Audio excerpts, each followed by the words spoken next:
Irrefutable proofs that Jesus Christ is in fact Yahweh of the Old Testament, the same one that led the children of Israel out of Egypt, and the same one that gave the law from Mount Sinai, all in under 60 seconds. Probably. So when Jesus meets Nathanael for the first time, he tells him that while he was yet under the fig tree, he saw him. Nathanael responds to this, "Rabbi, thou art the Son of God, thou art the King of Israel." So Nathanael identifies Jesus as the Son of God, who is the King of Israel. Now the term, I should say, Son of God, actually is used in Scripture in various places, speaking of the righteous, those who have the Spirit of God dwelling in them. In Romans chapter 8 and verse 14, we are told, "For as many as are led by the Spirit of God, they are the sons of God." But what's interesting here is that Nathanael doesn't say, "Thou art a son of God," but rather he says, "Thou art the Son of God." The definite article, you might say. And so Nathanael sets Jesus at distinction, that there is something particularly distinct about Jesus as the Son of God. Now, we are told in the Gospel of John, chapter 1, that in beginning was the Word, and the Word was with God, and the Word was God. Verse 14 then tells us that the Word was made flesh and dwelt among us, and we beheld his glory, the glory as of the only begotten of the Father, full of grace and truth. Now, Jesus here is called the only begotten of the Father. But earlier we saw that as many as are led by the Spirit of God, they are the sons of God. So how is Jesus the only begotten? What's interesting here is that the word there in the Greek is monogenes. And it actually comes from two Greek words, monos, meaning only, and genos, meaning kind, or, as we would put it, the only of its kind, or unique. Therefore, Jesus is a unique Son of God, the only one of his kind.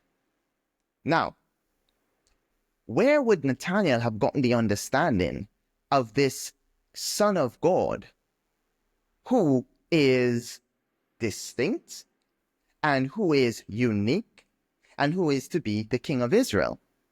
Well, if we turn to Isaiah chapter 9 and verse 6, we're told, "For unto us a child is born, for unto us a son is given, and the government shall be upon his shoulder, and his name shall be called Wonderful Counselor, the Mighty God, the Everlasting Father, the Prince of Peace.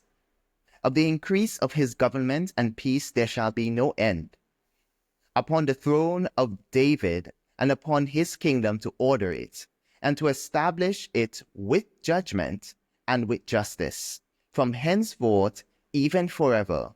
The zeal of the Lord of hosts," or Yahweh of hosts, "will perform this." And here we see the promise of God, of a child which is to be born, of a son which is to be given. And this son is to be called Wonderful Counselor, the Mighty God, the Everlasting Father.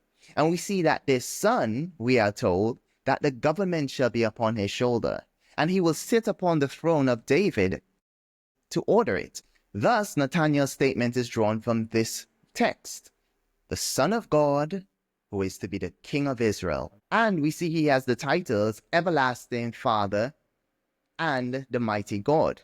Now, the term Mighty God appears only one place else in the book of Isaiah, and it's found in the very next chapter, in Isaiah chapter 10 and verse 20 and 21. And it reads, "And it shall come to pass in that day, that the remnant of Israel, and such as are escaped of the house of Jacob, shall no more again stay upon him that smote them, but shall stay upon Yahweh, the Holy One of Israel, in truth. The remnant shall return, even the remnant of Jacob, unto the mighty God."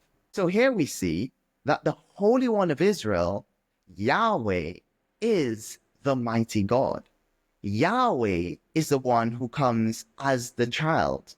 Yahweh is the one who is the son that's given. And so Jesus, The Son of God, the King of Israel, is very Yahweh himself. As we are told, Yahweh is our lawgiver.